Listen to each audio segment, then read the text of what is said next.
You're winning.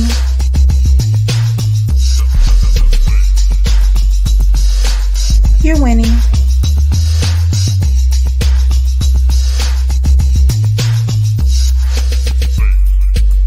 You're winning.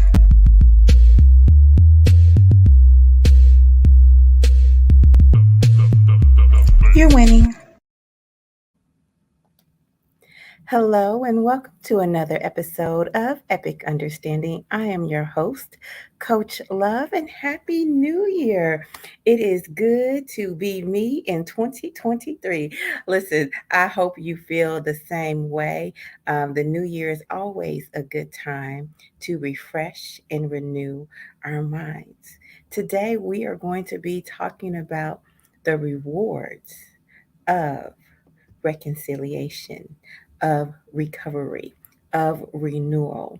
As you know, we have been taking a journey through the life of Councilman Alfred Mohamed, and it is a expansive and beautiful life. I affectionately call him the real Forrest Gump because of his journeys of meeting such magnificent historical people, having affected our lives, kind of the man behind the scenes that you would never even know was there, and how he actually affected history, from sitting at the feet of Fannie Lou Hamer to actually being in the breath and the times of Dr. Martin Luther King Sr., as well as behind the scenes with Malcolm X.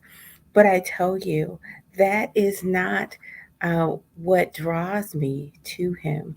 What draws me to him is his love and care for people, how he wants to use his life to lift up others, and how generous he has been with his story. So, without further ado, I will bring up our friend, Imam Councilman Alfred Mohamed. How are you doing? I'm wondering whether you were doing a fictional character, but unfortunately, I think that you're talking about me. Me? Yeah. Yeah, Well, you. happy New Year's to our audience, and I look forward to this.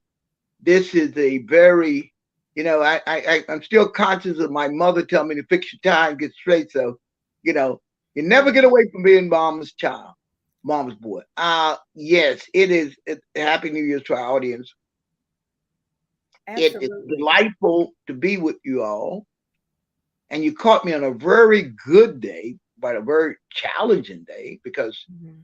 my best friend on earth passed on Monday, and Hmm. they buried him this morning in Albania, not in the United States, but he was my closest friend, and it was just extraordinary. And today I just happened to have tell people I was not going to go to analysis because I was really just tired and suffering from a little sinus infection and just low grade depression.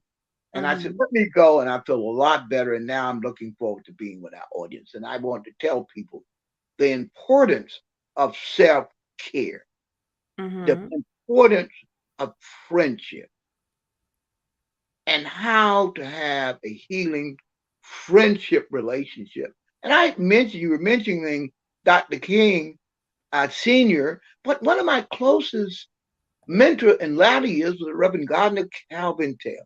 Was You know what? I should have mentioned him because you have spent so much time with him. Yes, I spent a lot of time with Dr. Taylor. Dr. Taylor and I developed a love. I admiration from afar, but I grew to love him, and I just become very close. Another passing that I felt bad that I was not at his funeral. I had promised myself I would be there. So we have these people that come into our lives, and I really believe that they're in our lives to well, not for us selfishly, but for us to develop ourselves and pass it on to other people. And with that, and a new beginning, a new year, a new spirit, The old should not stay while the new come in. So I I'm see. all yours, Coach. I'm Well, you know right. what? I appreciate it. I accept it, and I'm joyful for having it. I'm joyful for having you. I'm going to highlight something for you that you may have not noticed. In listening to you and traveling throughout your life with you, um, I noticed that you have a tendency to pull back from important funerals. Yes, this one what I would have gone. That is true. Well, no, it's not that it's it's not just the one by itself. It's not that you wouldn't have gone or wouldn't have gone in your conscious mind. I I see a pattern that somehow when a funeral is about to take place, something occurs to where it is that you don't go. I just wonder if funerals, saying goodbye, is too much for you. Well, I have an excuse on this one because he was being buried in Albania, and Yes, he yes. passed on Monday. I would have had to, make arrangements to go to Albania, which is near Italy, and I probably would have gone. He was being buried. I have, and the funny thing, what I miss about being a Baptist preacher is funerals. I love doing. Really? I Okay. love, the process. To me, unfortunately, it's the most celebratory thing that we have as a people. We haven't developed any rituals yet that really encompass our lives. And Mm-hmm. it's sad. We don't have a graduation ritual. We don't have those kind of rituals that other cultures have. What we celebrate is death.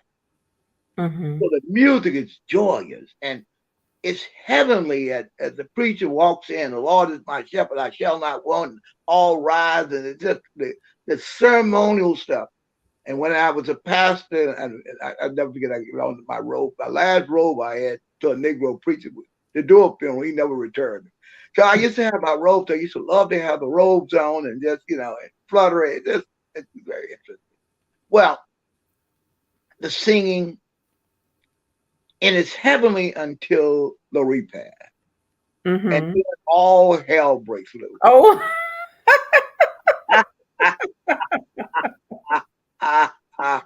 And after two scotches and two pieces of chicken, well, as a preacher, I never go to repast. That was never my tradition because I know what happened.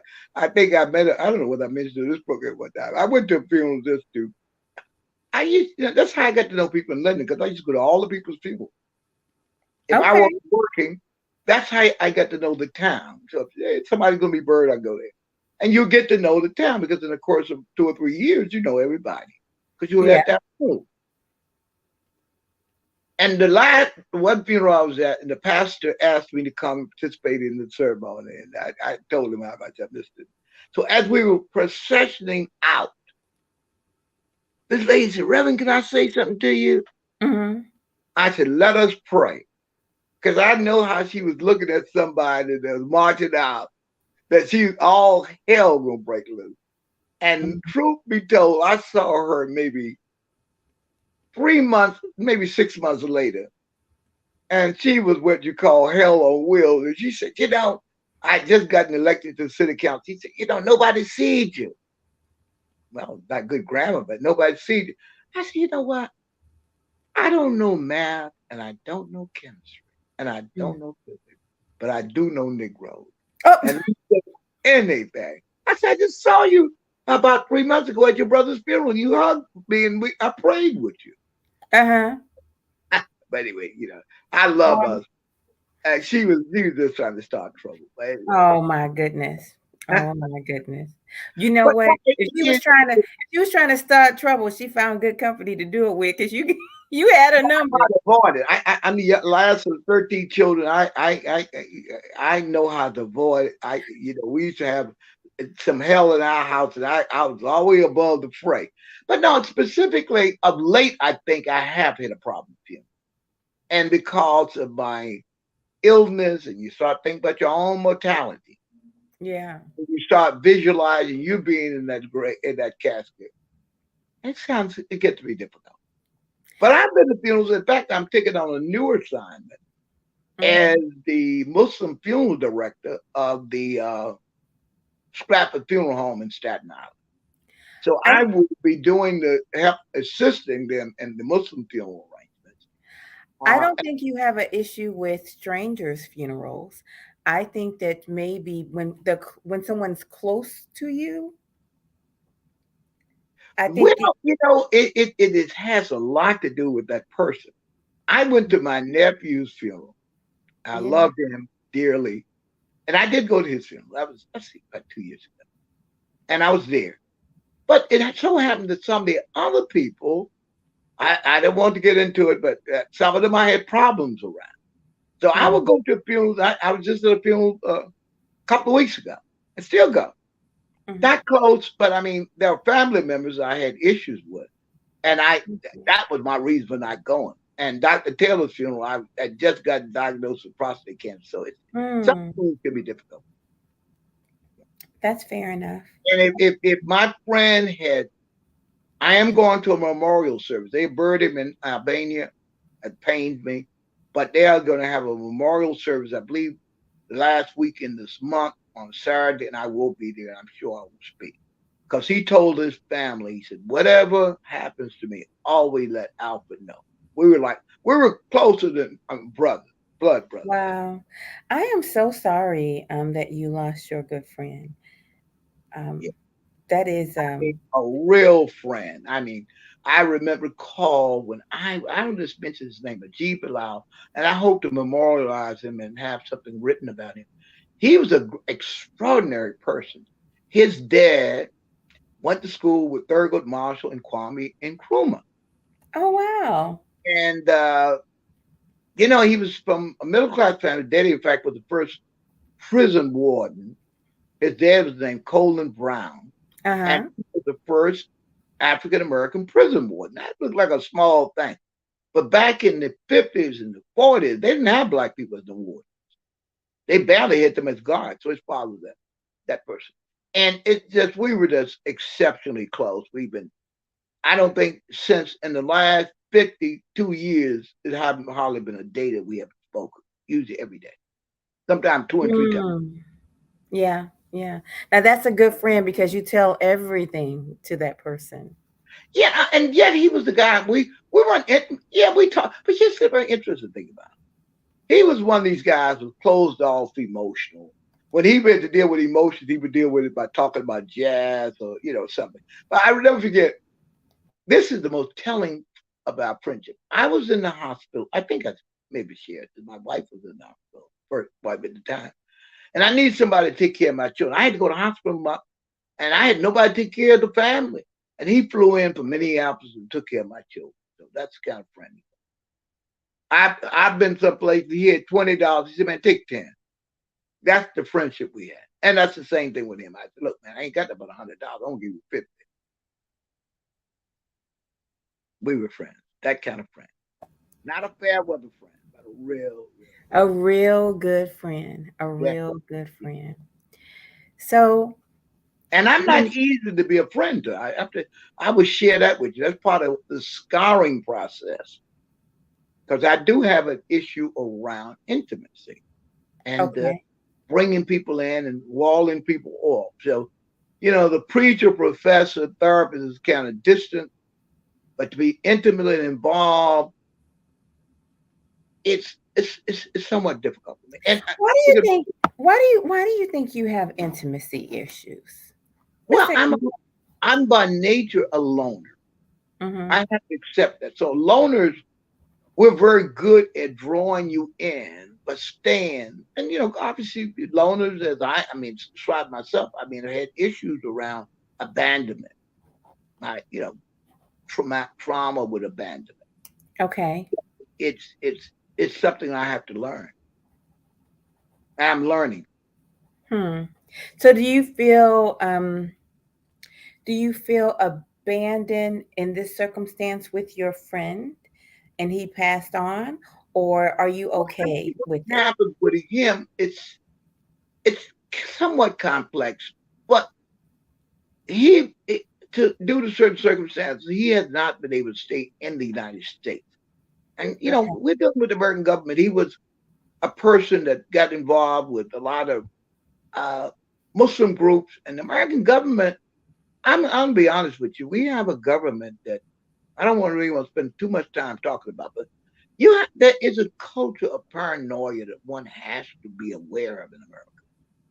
And Mm. America is not very happy to see African Americans outside of that plantation. And they Mm. create quite a bit of harassment for you. And my friend suffered a lot. Of course, I warned him about it, Mhm. about associations outside. And it's a long, complex subject, which at another time, I'd like to delve more into how we push people away, how our organizations, how our churches push people. There's a reason why Jimmy Baldwin and Chester Himes have left the United States. Uh, some internal, some external. This country is not hospitable, and we as a people are not hospitable. So Mhm. much so that when I'm out of this country, when I go to Mexico, I usually take medication for hypertension, and my blood pressure is like 130 over 80 with medication. As soon as I get into Mexico, my blood pressure plummets to 103 over 60, which is the blood Mm. pressure of a yogi, they say.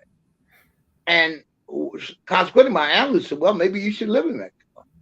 Well, you know what it is? I don't feel the tension. I feel, well, because I've been down there for medical reasons, so I'm uh, being taken care of. And it's instead of the hostility, there's the curiosity and the warmth with the people.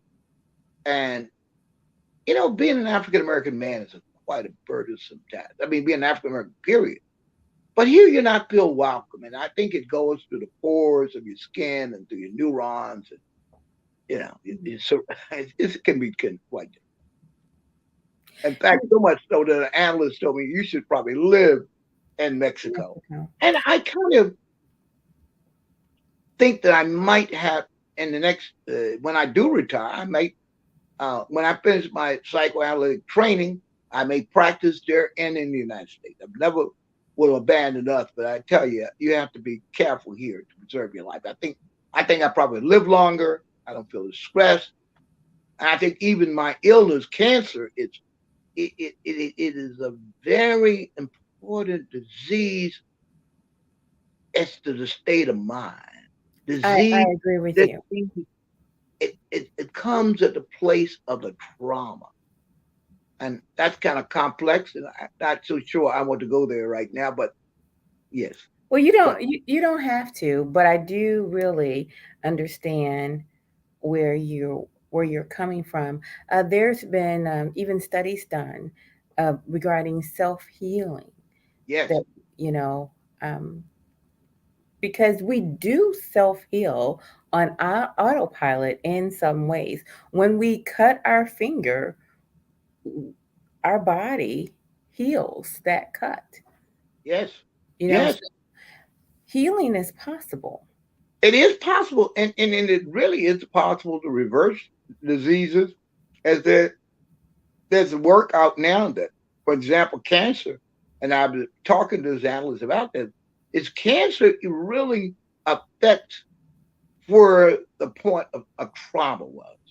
So healing the trauma, healing the emotions, and that's why again I'm a big stickler for psychoanalysis, wherein you are going in depth with your feelings Hmm. rather than change of behavior. You can change it. You can stop drinking if you're an alcoholic or drug addict, but do you heal the feelings?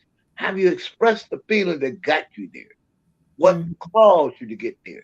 And as those feelings are expelled, you open the doors for more and more healing and more receptivity.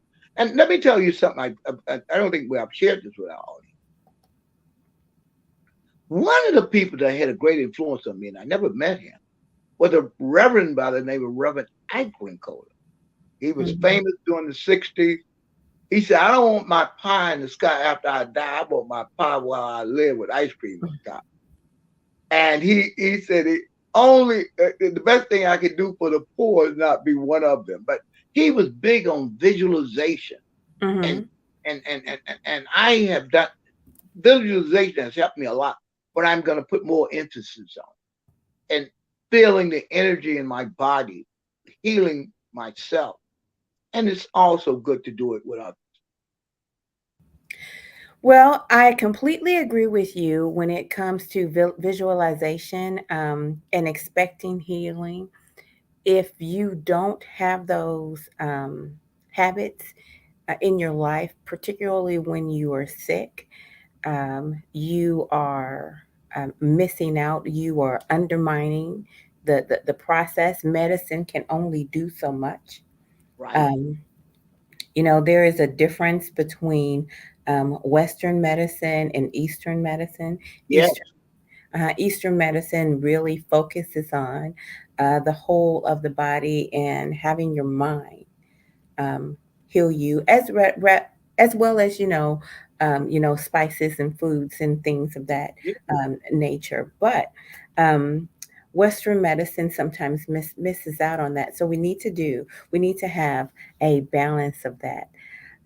And that is true. And the problem is it's so problematized around getting a good practitioner in holistic medicine. There are people who I know have cured people of cancer, but at the same time, I don't trust non-physicians very much because Okay. the problem is I know of a guy he's passed on, but he's healed a lot of people. But I know a lot of people that died under his care because Oh. he did he was not a physician, and I don't know who would be listening to me. A lot of people swear by him. I know people who were cured by him, but I also know people who died under his care. And the Mhm. problem is people who are non-physicians generally don't know the body. I have a question for you. Yes. What are your thoughts as it relates to Dr. CB? Ah, you are my that was what I was trying to avoid. No, I'm sorry. I'm I sorry. was trying to avoid making it. I was alluding to in my I'm mind. sorry. Well, since you brought it out and God wanted to be brought out, people swear by Dr. I know a few cases where Dr. Sabi has helped people. I know a few cases where I know a lady who's living now who had stage 4 breast cancer, and Dr. Sabi actually cured her. But I also know some people who went to Dr. Sabi and died. Hmm. I think Dr. Sabi didn't know the human body as well as he thought he did. And I thought and sometimes he engaged in practices. It was more intuitive, and you have to know the human body. And it's like other doctors, physicians I know who are physicians. It's nothing like getting blood work, Hmm. cancer markers, what's happening. All these things are important, and Sabi didn't pay much attention to that. I would So say that in Western medicine now there's something called functional medicine, yes, and I would say that is as close as we've ever been to looking uh, at the body in a holistic way. yes, it is. It is becoming practice, and it now is becoming. People are getting trained, but Hmm. functional medicine physicians, they know the human body. It's for an example. There are people say in the school of Sadie, they would tell people to be a vegan or don't eat this. Well, if you don't know the human body, there's some people can't be vegans. There are Hmm. people whose bodies I've had medical doctors tell me who are vegans themselves, or vegetarian. You need to eat a certain amount of meat. Hmm. So I don't believe in the one Once. size fit all. Hmm. And that's where the physician can differentiate between that. Yes. In a case, in my case, I should have probably little to no animal protein, period. So Hmm. I'm basically a vegan. I mean, I don't eat, you know. As when I was in Mexico, the lady was so subtle, my dietitian. I was going to have breakfast. I said, "What are we eating today?" So they may have eggs on the menu. She said, "Oh, I think we're gonna go vegan." And the only time what I have ever eaten meat there was Thanksgiving. I said, you think this is gonna be okay if they serve Thanksgiving turkey? Turkey is probably the least toxic of food, particularly if it's organic for breast or prostate cancer. Those two cancers grow with animal protein. So Oh, wow. I didn't know that. those are two cancers that a person should be vegan.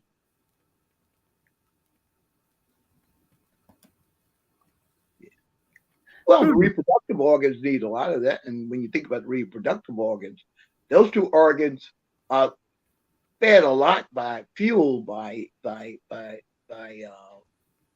estrogen and in yeah. case of testosterone. So as much as you can deprive the body of those uh, what is it called the Nutrients? yeah nutrient, but there's another category of Okay.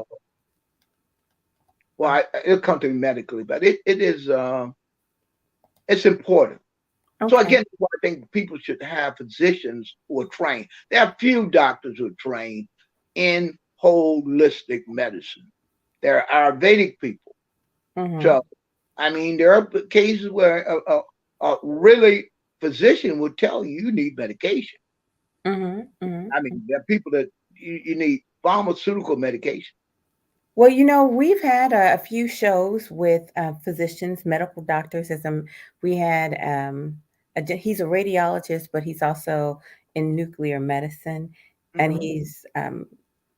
he's also studied Ayurvedic medicine as well. And so he walked us through quite a bit. I'm having a summit on Sunday about mhm, about holistic medicine, mental healing. Um, What is this? How can I access this? I'll send you the link. Well, I'd like to be there. Yeah. I'll Well, send. I must tell you, Coach, one of my second love besides ministry, probably my biggest love, and I, I think I think if I had to do it over again, I would have been a physician. I love medicine. Wow. Just ordered a whole 3 volume work of medicine and medical terminology. I love medicine. I really do. It's yeah. Well, let's talk about um, the medicine because medicine really is about um, restoring our bodies Yeah. and helping us, making us whole again. And in the write up that I did for the show, I was talking about the big REs: recovery, renew, refresh, restore, rewind, reconciliation. I Right. mean, all of that big RE stuff. And I think that if you're going to go down the RE road, you're going to have some grit. So what? Some grit. Yes, no question. Not Yeah, grits, but grit. yeah, that's right. Some grit, and I I wrote it was a little bit of a joke, but if you're going to go down the RE road, you got to realize it's going to be rough for everyone. Yeah. Yes, And that's very true. That is very true. And it means self examination, it means mhm, self explanation, and it means self excavation, which means mhm. that you have to go into the self and throw away things that are not needed for your growth. And I'm so proud of you and what you've done with this series, um, and really diving deep and drawing a through line, using your family, using your personal history, so that America could really see herself as we kind of navigated through um, your life. But Right. the reality is, your life is at the very point of where America really is. Yes. Reconciliation. Yes. Yes, and Reconciliation. absolutely. And I am right now. When I get out of here, I will be working on this book that I'm planning to publish. Actually, I'm really writing it now, and I hope I'll be out probably mid February at the end of February. Called "Our Saviors Have Arrived," and Mm, it is. I am convinced we first have to save ourselves, mhm, then we have to save America, mhm, because in my life it is very good that it can be examined, because when I look at it, I was born in a very auspicious place, mhm, Lynchburg, mhm. Virginia, and also right near where Appomattox, where uh, the Emancipation Proclamation started. I mean, it's Okay. a very interesting place. The state and county where Thomas Jefferson, who drafted a very beautiful doctrine, but himself didn't live up to that doctrine. And I believe that God has put that spirit in me to reconcile. I believe when African Americans are reconciled with themselves, their own soul, I think we would then reconcile America, and America will reconcile itself with the world, Mm, which is in a very tenuous position. And it's funny, last week, I don't know what we called in the cosmic energies, but we talked about immigration. And mhm. we brought that up, and I said the president should pay more attention to that. We see he did. I mean, I don't know what the president. Well, anyway, I hope he survives. I mean, it's very interesting that he too mishandled classified information. That's whew, we're in some deep troubles. Mhm. Bubble water. I really wonder how common is that? Well, it's Because not Hillary did it. Hillary huh? did it. Trump did it. And here is Biden with the same issue. I think these guys don't pay enough attention. They don't have the staff that they should, and I think it happens a lot more than we know about. It does. I Mhm. don't think these people are deliberate, but they forget that they are no longer president or vice president in those positions. And Mm, perhaps people should not be allowed out of this. And in all fairness, we may have to drop those charges against Trump to make it fair. Because I mhm, think President Trump is facing much more serious problems than mishandling classified documents. mhm, And I think maybe the focus of President Trump should be on those charges. But if I were recommending for the government, I would recommend that now we should be very serious about how we handle classified material. Uh, but at the same time, maybe to make it fair and even to people, the charges should be dropped against Trump. And I would leave him in the hands of Bonnie Willis and in the hands of Jack Smith. And I think the insurrection and sedition charges are enough for him. But I Wow. don't think, unless the government knows something we don't know. I mean, it's very interesting. Conveniently, the President Biden case come up. But I just don't think you can have this. The American people are very fickle people. They're good people. They're non-thinking people. We have not trained people to think. Very few people are critical thinkers that can have it. So in Mhm, order to be fair, perhaps, so people can say it's a double standard, you prosecuting one for what the other does. And of course, we know what Hillary Clinton, what that did. mhm, I think maybe we should drop the charges against Mr. Trump and let Mr. Jack Smith proceed with due deliberate speed. And mhm. Sister Bonnie Willis, I think there's enough to tie him up. And President and the prosecutor, Manhattan District Attorney, Mr. Bragg, I think that's enough, Mr. Trump. Well, let's turn our eyes towards the work that you've done when it comes to uh, reconciliation and forgiveness. I'd really like to hear what your heart says regarding the forgiveness of your mother. Have you forgiven your mother? Yes, I have. I have forgiven her. That's why I can say that I now am able to say I'm Virgil's son. Yes, I've forgiven her. I feel I have released her. And it really forgiven her. I had to understand her. And Mhm. my understanding her, if I were in her circumstance, knowing what I know about her, I probably would have made equal or worse choice. Mhm. So you have to put yourself in the shoes of that person and judge her intentions. And of course, I think my mother was a very loving, kind person. She happened to have fallen in circumstances where I believe, well, let me just say this so we own this whole subject. I believe everybody has an opportunity to be redeemed Mhm. by their circumstances or scarred by it. And I Okay. chose the redemption side and the forgiving side and the reconciliation side. And I feel much So, more. if you were here with your mother, if your mother was here with you, would you be able to spend time with her Yes, happily? yes, now I could. Now you could? Mhm. I could, because I wouldn't be seeking her attention. I Mhm. would be just as a son to mother, very respectful, very loving, and would choose to remember the sweet things I had with her rather than the Mhm. sour things.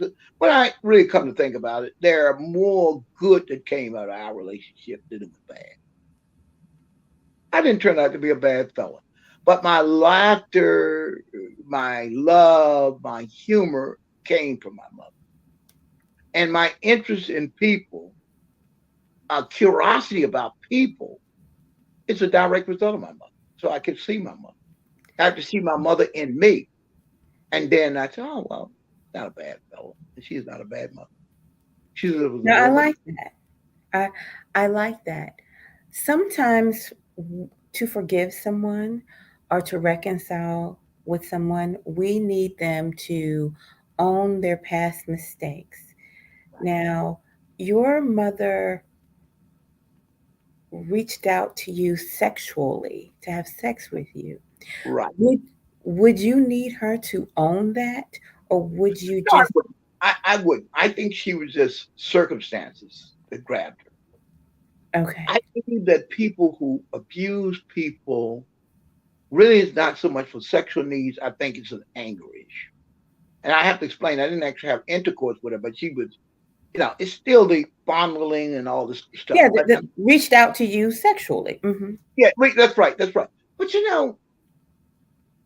yes, I think in her anger and her destructive tendencies, I could overlook that. Okay. And I would, again, this is after 30 some years, or first several years of bearing that burden and pain, and 30 years of healing from it, and just beginning to last 2 or 3 years, 2 years that is it lifted, that the obsession over her.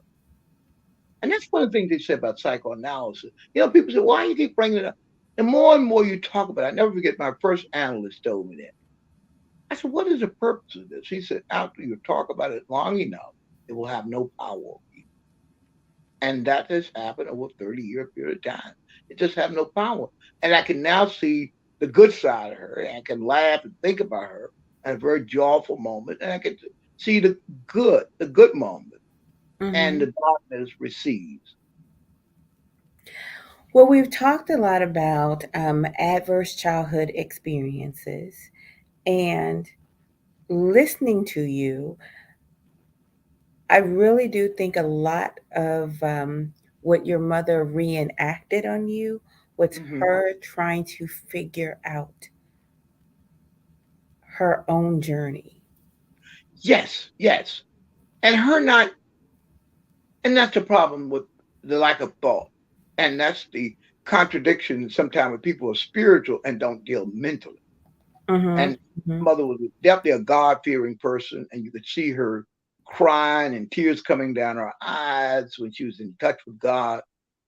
And then on the other hand, she could be a mad woman. But because there's not that reconciliation of mind and spirit.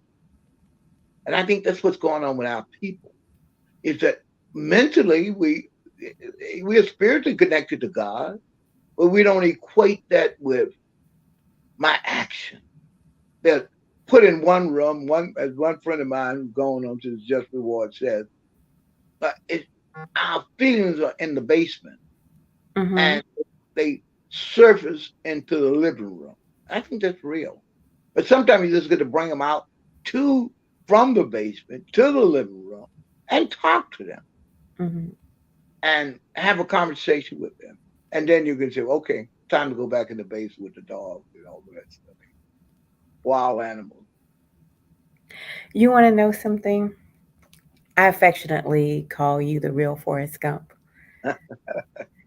And one of my favorite lines from the movie is, I'm not a smart man, but I know what love is. Hmm. You've talked to me about intimacy. I wonder, do you know what love is? I've had fleeting moments of it. I think I do know. I think I do know. I finally have come at this late stage in my life to know what love 'Cause for the record, you are a very smart man. is. Yes. You are a very smart man, but you have a fleeting relationship with love. Yes. Why is that? Why do you describe it that way? I think that I hadn't developed. You see, love is an emotion. It has to be developed. Just like grass, you want a green grass. I know a man, he's passed on. I think about him. He used to just from the spring of the year in February, he would be just watering his grass. He had one of the beautiful lawns. Mhm. And I just thought about him now. He died of stomach cancer. People who die of Mm. stomach cancer generally a person that holds in a lot of pain. That the stomach is where a Yeah. lot of things happen. So I think I I am in the process. I believe him. I am in love. I have someone that I'm in love with, and then Aw. yeah. So it is good. It has taken me some time, and you know what happens is it's until you feel loved within yourself and feel worthy of love, you won't attract people that love you. Mhm. And now where I go, I mean, I'm not a Don Juan, a Dashing Dan, or whatever, but I just find women that I usually would not recognize that were really admired me as a man because I tell you, my question about being ugly and all that stuff was really in the Mm. forefront of my mind because it was drilled into me. And my mother told me nobody would ever want me. It's a pretty ugly thing. So now I'm like, damn, at my late age, I didn't know I was a dashing dad. Ah! Wow, wow. So you have found you someone that makes you feel handsome, smart, Happy. appreciated. And actually very interesting, like Hendrik said. And I find this person has the same issues that I have. And at the same time, when my issues come up, she is able to heal me. And when her issues come up, I'm able. And I think that's what love Wow, wow. You know what? You know what? Is like the cherry on top of our whole journey. I am so All we need is the delighted. apple. All we need is the apple pie. And maybe That's right. when I was in Mexico, it's very interesting. They gave me oatmeal carrot cake made with oatmeal and put Uh-huh. raisins in it. Yeah. But yeah, no, I think that's been a journey. Well, it's so good to know that you found love and that you're in love. Let me know. I'll marry you. You know what? I'll perform the ceremony. You know what I was saying that someone told me I'd love to get outside of Gabby one time. This lady was a caterer, and I said, "What do you think?" When I was talking about love, she said, "I think you're in love with being in love, but I've always wanted to be in love." You know, Yeah, I, yeah, yeah. but love is also being vulnerable and trusting and Mhm. scary as all of that, and Mhm. a bag of potato chips with some hot sauce on top of it. Oh shoot. Oh shoot. That's good eating, by the way. Potato Yeah, chips and hot sauce. I'll take it any day. yeah. Um, do you think that you are ready to have someone love you outside of the romance? So you have family members, your children that you had different levels of intimacy with. Um, your first group of children, you were a little bit standoffish with, and then you have your the second group of children. They got to know you in a different way. Are you ready to be vulnerable to all of your children? I'm becoming. I am Hmm. becoming. And one of my daughters, I just recently, I had to admit why would get angry, and I had to understand that emotion. And I realized that her pain outweighs. I'm so a lot like my daddy, who just don't like complainers, And I guess I can be Hmm. myself. So I had to deal with. I had to talk to myself. I had to reconcile with myself. You really, I mean, one has to really examine oneself. You almost have to take your brain out of your head and analyze your brain like you were analyzing some medical stuff. So, full disclosure, you as a man, um, and even in your childhood, you have gone through the gamut of it all. I encourage everyone to watch the previous recordings and conversations so you can really get down to um, the meat of it all. But there Let is, me do this. Can we? Uh, let's see. Because I kind of a little tiring now. I don't want to wear myself out. Can we also come back for another session? And when I'm more vulnerable, more open, and today's just been a rough day. And I tell you, Coach, if it were not you, I probably would have oh, not done this. oh, I But appreciate you so much. today, today was a day that, like I said, I had a very good session analysis, and the day was very rough for me. So Hmm. I'm going to treat myself to a good book Hmm. and relax. And I'd like to come back again to conclude this, or come back again to talk again. I Well, think you know what? I think that is a great idea, but I was going to remind our friends to go back and watch the previous recordings. And Mom, you're always welcome here. And we can, oh. yeah, and we can most certainly And did do. you go put my GoFundMe up? I did. I did. As a matter of fact, I really do think if people really um, are a fan and have an appreciation for the recovery and restoration process through psychoanalysis, that you are a great person to work with. We are focusing so much on mental health these days, but I really like your historical psychoanalysis program. It's a different approach because it not only looks at where you are right now, it looks at where you've been and then how that fits in the greater scheme of things. I think that gives people a And you will foundation. be the co-author of the book. We're going to that's going to be transcribed, and then we will edit it, and it was going to be a book with footnotes and end notes and bibliography, etc. Because it is really not about me. It's really about why God allowed me to go through this. Now you always ask this. They said Job was not punished because he had done something wrong. God was preparing him for something. So I Mhm, believe that God has prepared me to heal my own people and to heal America and heal the world. And I mhm, have noticed my healing powers as I travel. I was in Mexico, and I just know how the joy that I put in patients' lives. I saw people there who, I met a lady from Germany. If she's listening, Hannah, I met her. She was sitting. I don't know whether I tell you this. I tell these stories so many times, people. But she was sitting in the lobby of the hotel, waiting to go to the clinic, and I could just see that she looked lost. So I said to her, "Are you going to ITC?" And she said, "Yes." I said, "You're going to be all right." And we have bonded, and she's back in Germany, and she had breast cancer, and we've just become. I think we will be lifelong friends, and I've developed a lot of lifelong friends from the Community Therapy Center. People that I used to enjoy meeting and having breakfast with, and I think I'll be down there next month. I just love Immunity Therapy Center. They should give me a discount for promoting them, but anyway, that's Oh, all.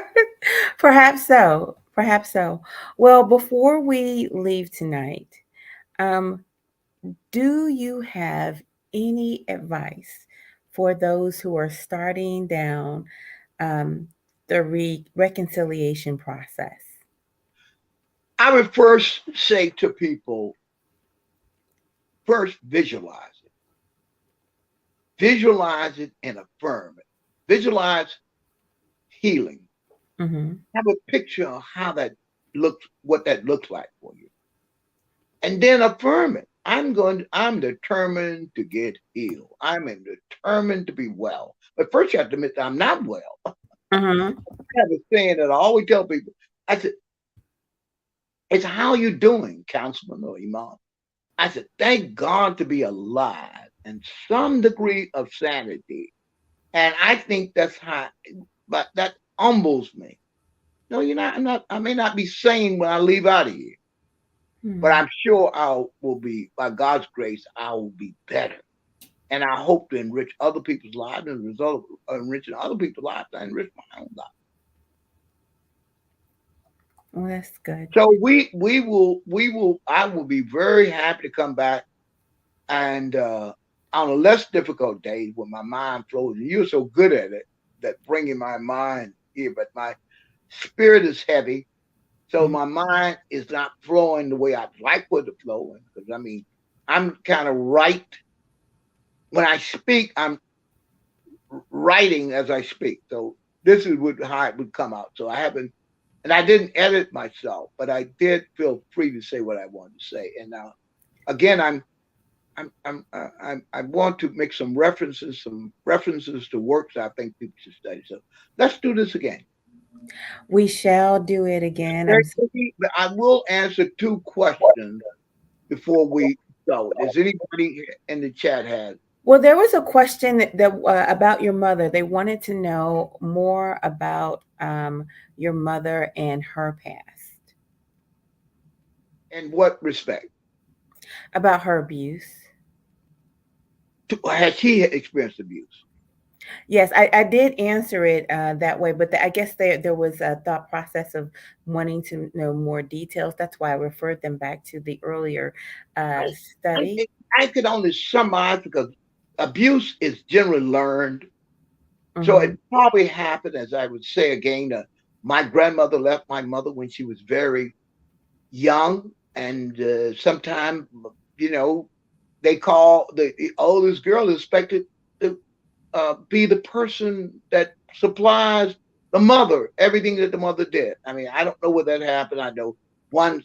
In fact, it's interesting. The same therapist that Whitney used to have, she she and I shared her for a while. Hmm. Whitney is gone, but she later told me that she was Whitney's therapist.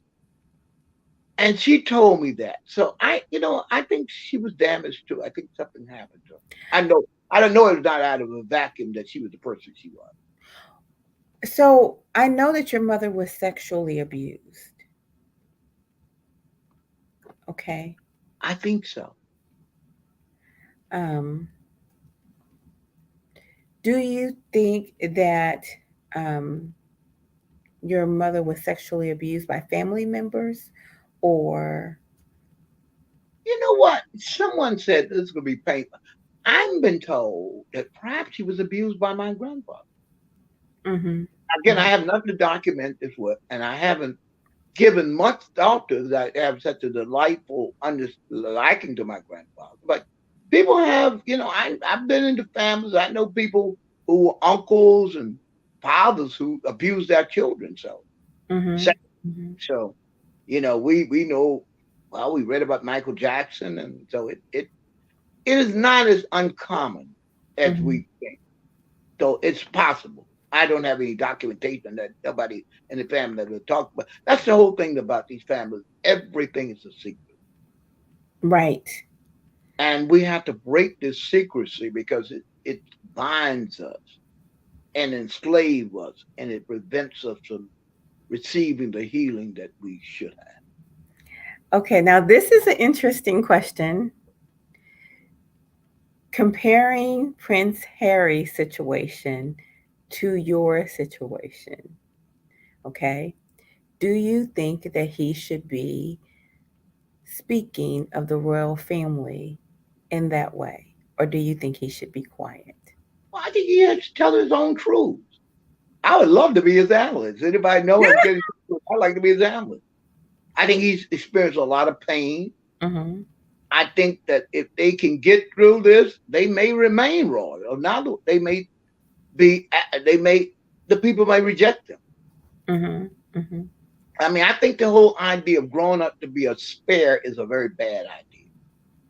Mm-hmm. And I would say that. I mean, it's usually if you're going to have the one son the first time, and then his son will be the son. So you have the system is screwed up. Somehow or another, they will have to address it. He's just obviously in a lot of pain.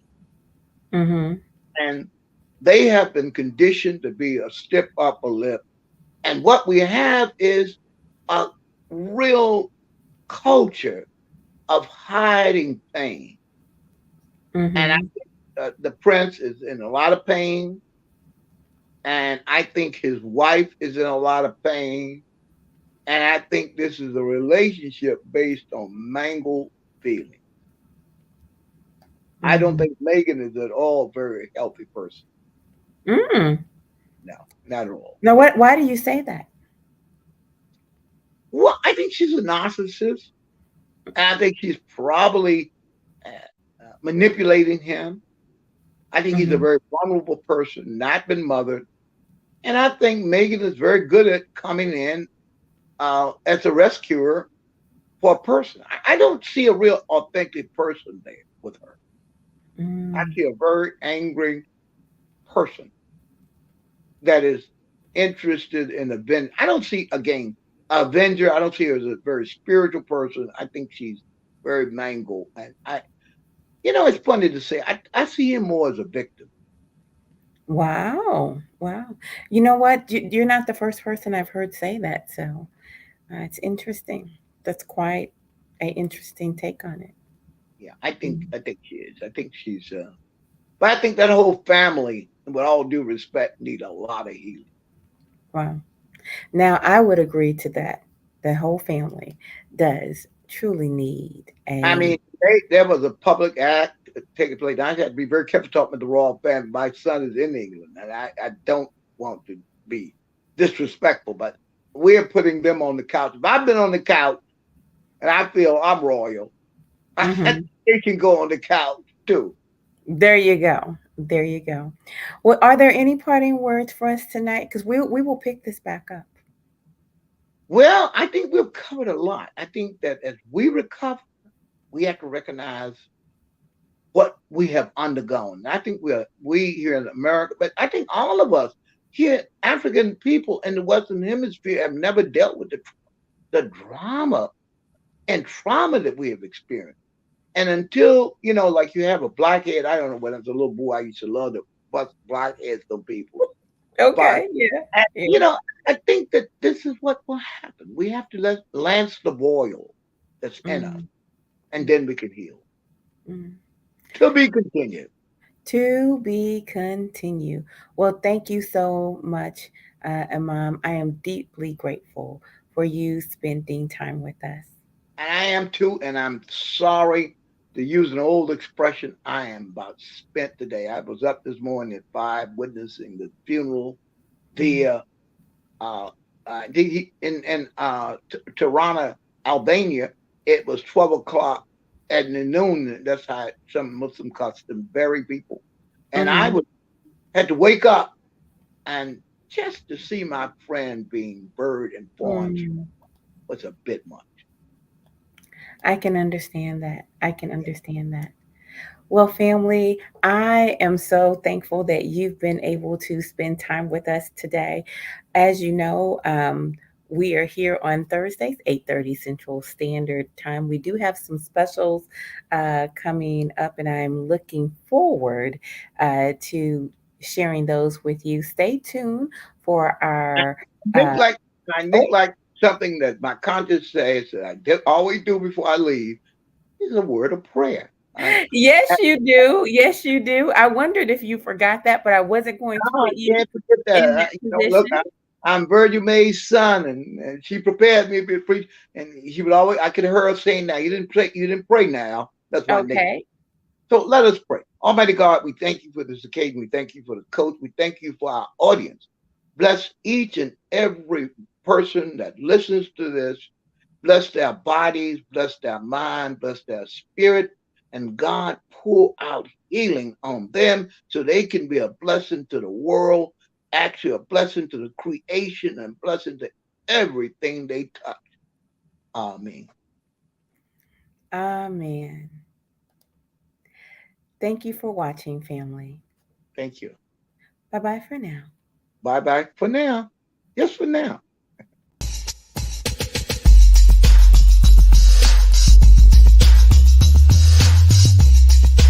You're winning.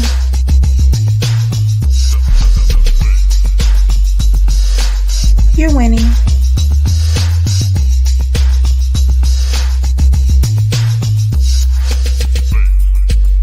You're winning.